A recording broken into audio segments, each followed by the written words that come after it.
Welcome back.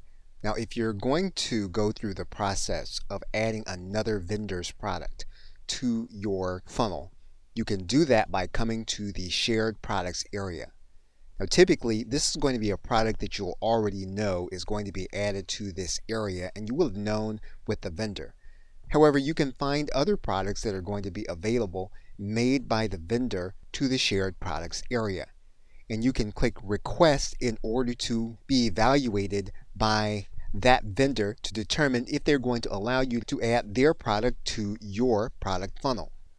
So what you will do is you will find the product that you want to add and you will click the request button.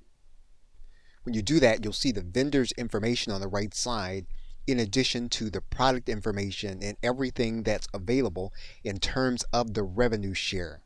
What you're going to do is you're going to click request approval.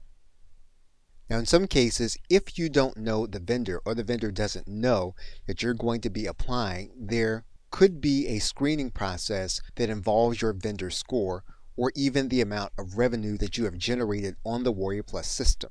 You will click the request approval button.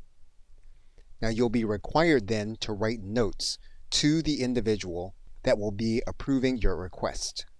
You'll then click request product. You will then have a request pending with the individual approving you to sell the product.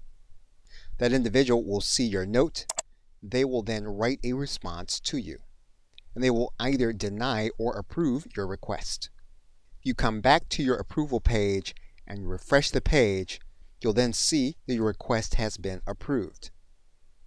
Now this will only happen after the vendor has approved your actual request.